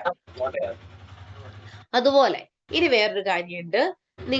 നമുക്ക് എന്താ ടോട്ടൽ ഒരു റേസ് അല്ലെ റുപ്പീസ് എന്ന് പറയാം, നമുക്ക് 93 ലക്ഷം. അതുപോലെ ഇൻ 30 years ഓഫ് വർക്ക്. ആരാണ് ഈ സ്ക്രീനിൽ വീണ്ടും വീണ്ടും വരയ്ക്കരുത്.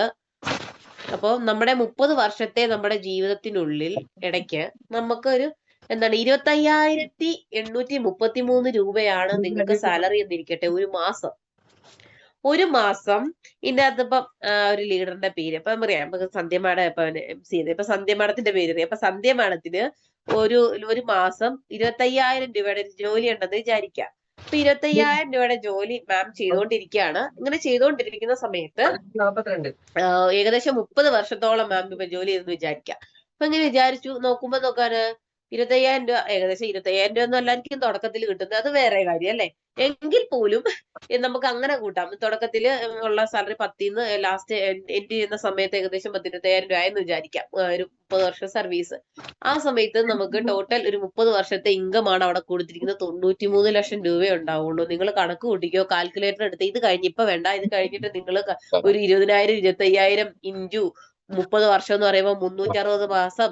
അപ്പൊ 360 മാസം നിങ്ങളത് കണക്ക് കൂട്ടി നോക്കുക, എത്ര ലക്ഷം രൂപ? 93 ലക്ഷം രൂപയാണ് നിങ്ങൾ വെറും 30 വർഷം കൊണ്ട് ഉണ്ടാക്കുന്നില്ല, ചെലവഴിച്ചെന്ന് പറയാം. കാരണം ഉണ്ടാക്കിയതായിരുന്നെങ്കിൽ നമ്മൾ ഇവിടെ എന്തായാലും കണ്ട് ഇവിടെ ഇരുന്നേനെ അല്ലേ. നമുക്ക് ഫുള്ള് കടങ്ങളായിരിക്കും ഉണ്ടാക്കി വെച്ചിട്ടുണ്ടാവുക. എന്തുകൊണ്ടാ? നമ്മള് പകുതി നമ്മുടെ ജോലിക്ക് വേണ്ടി വണ്ടിക്കൂലി തന്നെ പോകും. ഇതിന്റെ അകത്തുനിന്ന് പകുതി ഒരു മാസം 25,000-ന്ന് കുറെ പൈസ വണ്ടിക്കൂലിയായിട്ട് പോകും, പെട്രോൾ ആയിട്ട് പോകും, മക്കളുടെ കാര്യമായിട്ട്, വീട്ടിലെ കാര്യമായിട്ട് പോകും. അങ്ങനെ ഇങ്ങനെ എല്ലാ കാര്യമായിട്ട് പോയിട്ട് ലാസ്റ്റ് ദിവസം ഓരോന്നൊക്കെ വാങ്ങിച്ചു വന്ന് നമ്മുടെ കയ്യില് EMI അയക്കുന്നു, ലോൺ അയക്കുന്നു, ഇങ്ങനെ അടച്ച് നമ്മുടെ കയ്യിൽ ഒന്നും ഉണ്ടാവില്ല. അപ്പോൾ നമുക്ക് സേവിങ്സ് ഉണ്ടാവില്ല. നിങ്ങൾ പക്ഷെ ഒരു 30 വർഷം കൊണ്ട് നമുക്ക് സന്ധ്യമായ പവിത്രയായി 30 വർഷം കൊണ്ട് ടോട്ടൽ ഒരു മാസം 25,000 സംതിങ് രൂപ വെച്ചിട്ട് ഒരു വർഷം 30 വർഷം കൊണ്ട് 93 ലക്ഷം രൂപ ഉണ്ടാക്കിയിട്ടുള്ളൂ. എന്ന് വെച്ചാൽ 1 കോടി രൂപ പോലും നമ്മുടെ 30 വർഷത്തെ സർവീസിനുള്ളിൽ 25,000 രൂപ വെച്ച് കിട്ടിയാൽ പോലും നമ്മൾ ഉണ്ടാക്കുന്നില്ല എന്നാണ് പറയുന്നത്. 1 കോടി രൂപ പോലും.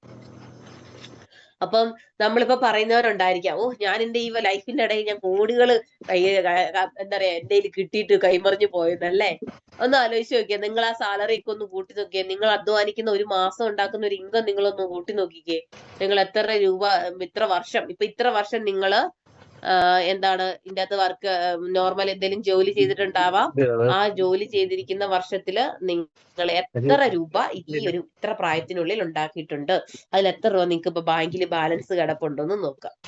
അപ്പം എന്താ പറയാ, ഇനി നോക്കേണ്ട ആവശ്യം, ഇനി 30 വർഷം വർക്ക് ചെയ്തു, ഇനി നമുക്ക് കുറച്ച് വർഷം കൂടി, ചിലപ്പോൾ ഒരു 5-6 വർഷം കൂടി ഒക്കെ ഉണ്ടാവും. ഇനി എത്രയാ, how many years have left, yes you have left, നിങ്ങൾക്ക് എത്ര വർഷം ഇനി ബാക്കിയുണ്ട് നിങ്ങളുടെ ലൈഫില്. നമ്മളൊരു 19 വയസ്സ് വരെ ജീവിച്ചിട്ടിപ്പോ ഒരാളാണെങ്കിൽ നിങ്ങൾക്ക് ഇനി എത്ര വർഷം ജോലി ചെയ്യാനുണ്ട്, അല്ലെങ്കിൽ നിങ്ങൾക്ക് എത്ര വയസ്സ് വരെ നമ്മൾ ജീവിച്ചിരിക്കും. ഇങ്ങനെയെല്ലാം നമ്മളൊന്ന് കൂട്ടി നോക്കി, അല്ലെങ്കിൽ ഒന്ന് ചിന്തിച്ചു നോക്കിക്കേ. അപ്പൊ നമുക്ക് മനസ്സിലാവും നമ്മൾക്ക് കയ്യിൽ ഒന്നും ഉണ്ടായില്ല, നമ്മൾ കുറെ കടങ്ങളായിരിക്കും നമുക്ക് ഉണ്ടാക്കി വെച്ചിട്ടുണ്ടാവുക. നിങ്ങളൊക്കെ നിങ്ങളുടെ സാലറി ഒക്കെ വരുന്നവർക്ക് കറക്റ്റ് ആയിട്ട് അറിയാം, അവരുടെ മന്ത്ലി നിങ്ങൾക്ക് എത്ര രൂപ മാസം കിട്ടുന്നതെന്ന്. ഇപ്പൊ ഇത്ര വർഷത്തിനുള്ളിൽ നിങ്ങൾ എത്ര രൂപ ഉണ്ടാക്കിയിട്ടൊന്ന് നോക്കണം കേട്ടാ.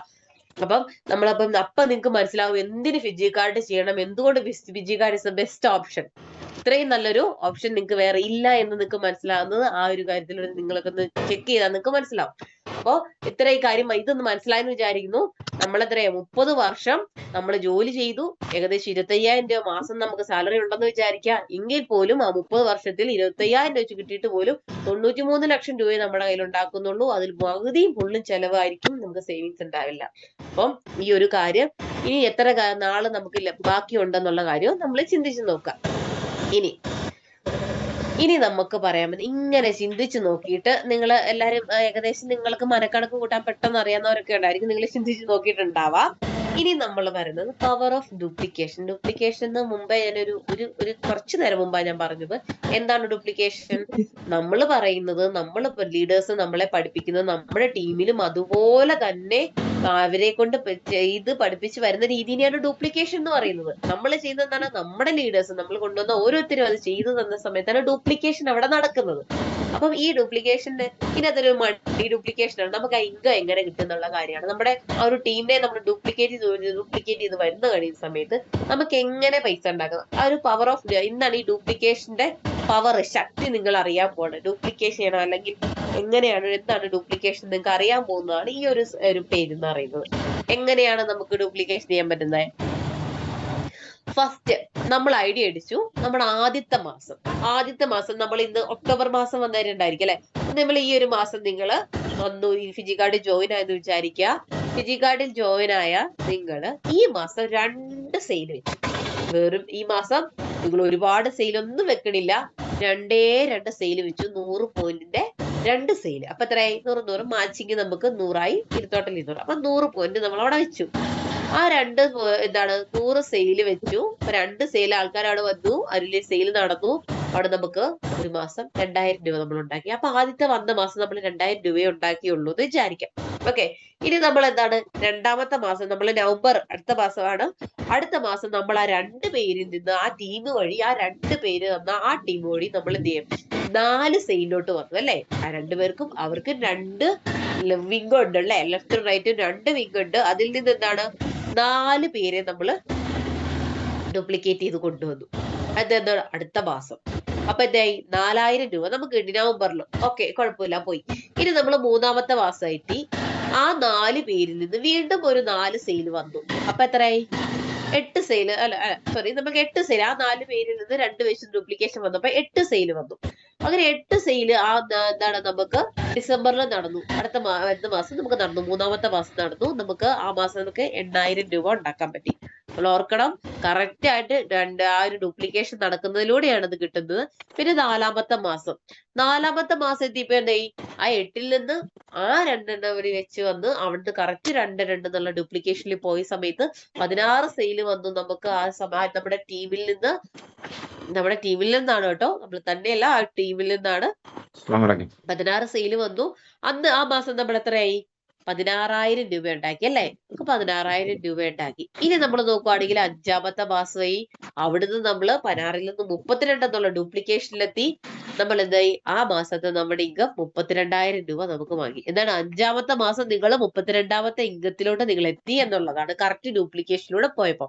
ഇനി 6ാമത്തെ മാസം നമ്മള് ആ 32 സെയിലുള്ള വന്നിരിക്കുന്ന ആ ടീമിൽ നിന്ന് വീണ്ടും എന്താണ് ഒരു 64 സെയിലിലോട്ട് വന്നു. കാരണം അത്രയും ടീം നമുക്ക് അവിടെ ഉണ്ട്, അല്ലെങ്കിൽ അത്രയും സെയിൽ സ്റ്റോറുകൾ നമുക്കുണ്ട്. ആ സ്റ്റോറിൽ നിന്ന് ഡ്യൂപ്ലിക്കേറ്റ് ചെയ്തുകൊണ്ട് നമ്മൾ വീണ്ടും എന്ത് ചെയ്തു? അവിടുന്ന് ഒരു 64 പേരിലോട്ട് ആ ഒരു സെയിൽ എത്തിച്ചു. ആ സെയിൽ എത്തിയ സമയത്ത് 6ാമത്തെ മാസം നമുക്ക് എത്ര രൂപ കിട്ടി? 64,000 രൂപ നമ്മൾ 6ാമത്തെ വിജിക്കാട്ടി കയറി 6ാമത്തെ മാസത്തിനുള്ളിൽ നിങ്ങൾക്ക് ആ മാസം ആ മാസത്തെ വരുമാനം നിങ്ങൾക്ക് 64,000 രൂപ ഉണ്ടാക്കാനായിട്ട് പറ്റും. ഓക്കെ. ഇനി 7ാമത്തെ മാസം, അടുത്ത മാസത്തിലോട്ട് വന്നു. അവിടെ ടീമിൽ നിന്ന് വീണ്ടും ഡ്യൂപ്ലിക്കേഷൻ നമ്മൾ നടത്തി. അവിടെ 128 സെയിൽ ആ ടീമിൽ നിന്ന് നമുക്ക് വന്നു. അപ്പൊ എന്താണ്? 1,28,000 രൂപ നമുക്ക് ഒരു 7ാമത്തെ മാസം നിങ്ങൾക്ക് വാങ്ങിക്കാനായിട്ട് പറ്റും. ഇനി അത് കഴിഞ്ഞ് 8ാമത്തെ മാസം വന്നപ്പോ 256 സെയിൽ. അവിടുന്ന് ആ ഒരു സെയിലിൽ നിന്ന് അവിടുന്ന് കറക്റ്റ് രണ്ട് ഡ്യൂപ്ലിക്കേഷൻ വന്നു. ആ സമയത്ത് എന്താണ്? 256 സെയിൽ വന്നു. 256 സെയിലിൽ നിന്ന് 2,56,000 രൂപ എന്ത് ചെയ്തു? 8ാം മാസത്തെ നിങ്ങൾക്ക് ഇൻകം ആയിട്ട് നിങ്ങൾക്ക് കിട്ടി. ആ ഒരു മാസത്തെ മാത്രം വരുമാനം എത്രയായി? 2,56,000 രൂപ. ഇനി നമ്മൾ 9ാമത്തെ മാസത്തിൽ അടുത്ത മാസത്തിലോട്ട് വരുവാണ്. അവിടെ എന്താണ്? നമ്മള് 512 സെയിൽ നമുക്ക് വന്നു, നമ്മുടെ ടീമിൽ വന്നു. കാരണം എന്താ? കറക്റ്റ് ഡ്യൂപ്ലിക്കേഷൻ ആണ് 2 എന്നുള്ള ആ ഒരു ഫോർമുലേഷനിൽ അല്ലെങ്കിൽ സിസ്റ്റം ബേസ് പോവാണ്. ആ സമയത്ത് നമുക്ക് ആ ഒരു മാസം 9ാമത്തെ മാസം നിങ്ങൾ വിജിക്കാട്ടി വന്ന് ഈ കറക്റ്റ് ഡ്യൂപ്ലിക്കേഷൻ ചെയ്ത് നിങ്ങൾ പോവാണെന്നുണ്ടെങ്കിൽ നമുക്ക് 9ാമത്തെ മാസം ആവുമ്പം 5,00,000 എത്രയായി? 12,000 രൂപ അന്നത്തെ ആ മാസത്തെ വരുമാനമായിട്ട് വാങ്ങിക്കാനായിട്ട് സാധിക്കും.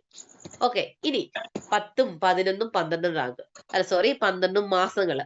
അപ്പൊ അവിടെ 1,024 സെയിൽ ഒരു മാസം വന്നു. അല്ലെങ്കിൽ സെയില് നമുക്ക് ടീമിൽ മാച്ചിങ് നടന്നു.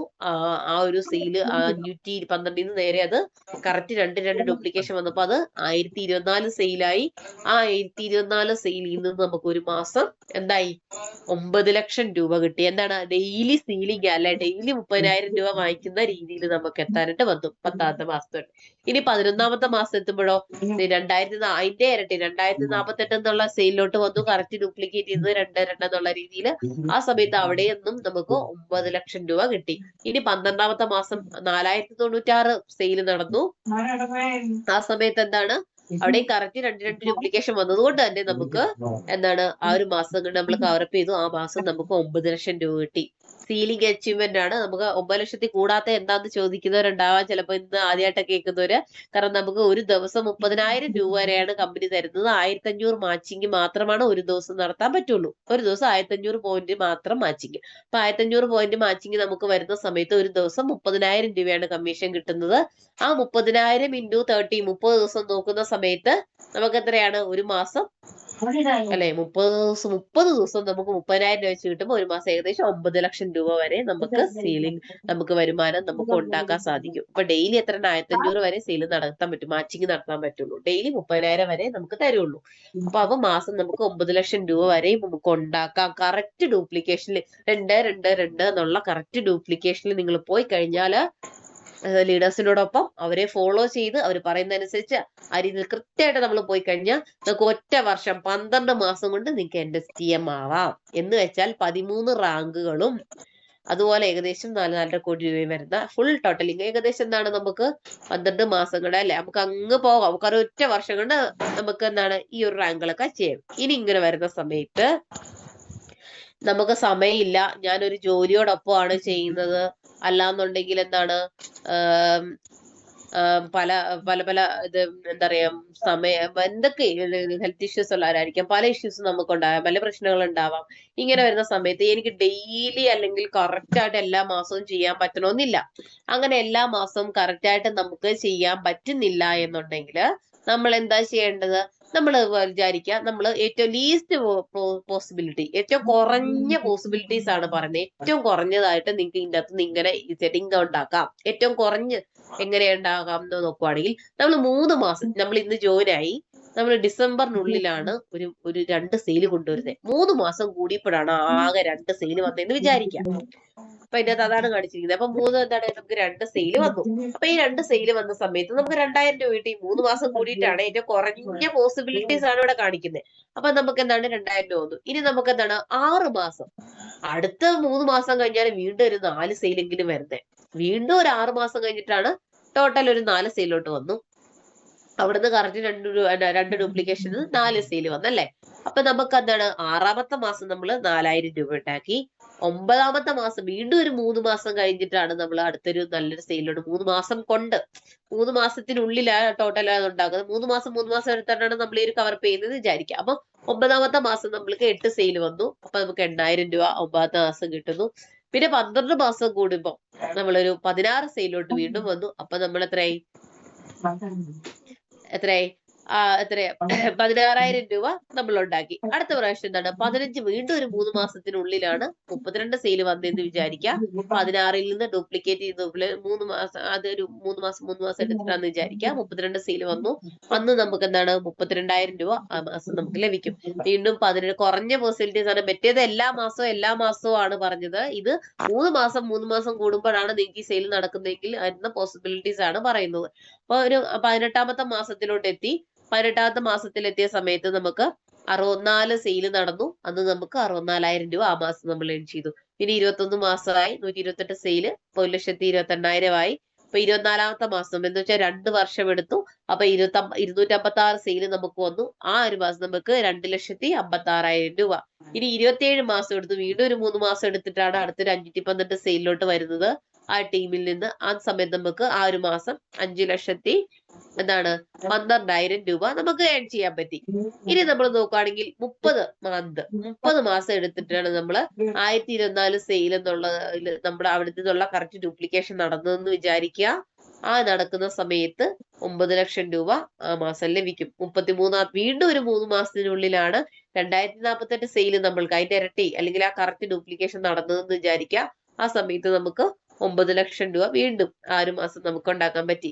വീണ്ടും അടുത്ത 3 മാസം കഴിഞ്ഞിട്ട് 36ാമത്തെ മാസമാണ് നമ്മൾ 4096 സെയില് എന്നുള്ള രീതിയിൽ നമ്മുടെ ആ ഒരു ടീമിൽ നടന്നതെങ്കിൽ അവിടെ നമുക്ക് ആ ഒരു മാസങ്ങളിൽ നമുക്ക് 9 ലക്ഷത്തോളം രൂപ ഉണ്ടാക്കാൻ പറ്റും. അപ്പം എന്താണ് ഇത് ഏകദേശം കുറഞ്ഞൊരു 3 വർഷം എടുത്തല്ലേ.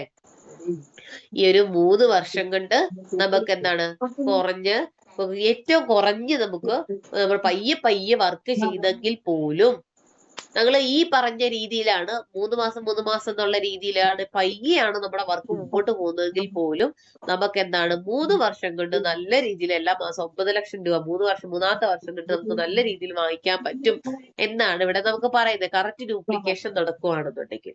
അപ്പൊ നിങ്ങൾക്ക് കുറഞ്ഞത് എന്താണ് ഒരു 3 വർഷം കൊണ്ട് നല്ല രംഗത്തിലോട്ടും നല്ല ഏറ്റവും ടോപ്പ് റാങ്കിലോട്ടും നിങ്ങൾക്ക് എത്താൻ പറ്റും. നമ്മൾ ഭയങ്കര ഫാസ്റ്റ് ആയിട്ട് ഇതേ മാത്രം പിച്ചിക്കാട്ടേന്ന് മാത്രം വിചാരിച്ചിറങ്ങുവാണെങ്കിൽ ഇതേപോലെ കറക്റ്റ് ഡ്യൂപ്ലിക്കേഷൻ നടത്തുവാണെങ്കിൽ 1 വർഷവും അതേപോലെ നമ്മൾ പയ്യാണ് നമ്മുടെ സ്റ്റെപ്പ് ബൈ സ്റ്റെപ്പ് പയ്യെ പഠിച്ച് പയ്യാണ് പോകുന്നതെങ്കിൽ പോലും നമുക്ക് 3 വർഷം കൊണ്ട് ഇതെല്ലാം അച്ചീവ് ചെയ്യാൻ സാധിക്കുന്നതേ നമുക്ക് ഇവിടെ ഉള്ളൂ. അത് വലിയ ഭാരമൊന്നുമില്ല. നമുക്ക് അതിലോട്ട് ടെൻഷൻ അടിക്കേണ്ട ഒരു ആവശ്യം നമുക്കില്ല. ഇത് മനസ്സിലായെന്ന് വിചാരിക്കുന്നു. എന്തെങ്കിലും ഡൗട്ട് ഉണ്ടെങ്കിൽ ഇത് കഴിഞ്ഞിട്ട് ചോദിക്കാം. ഓക്കെ, ഇനി നമുക്ക് എന്താണ് ഈ ഡ്യൂപ്ലിക്കേഷൻ കറക്റ്റ് ആയിട്ട് നടക്കണമെങ്കിൽ നമ്മൾ എന്താ ചെയ്യേണ്ടത്? Follow the system. ആ സിസ്റ്റത്തെ നമ്മൾ പിന്തുടരുക. അതുപോലെ തന്നെയാണ് then system will follow you. Okay, നമ്മൾ ആദ്യം എന്താണ് നമ്മൾ സിസ്റ്റം പിന്തുടർന്നു കഴിഞ്ഞാൽ നാളുകളിൽ ആ സിസ്റ്റം നമ്മളെ ഫോളോ ചെയ്യും. എന്താ പറഞ്ഞാൽ നാളുകളിൽ നമ്മുടെ ടീം നമ്മളെ ഫോളോ ചെയ്യും.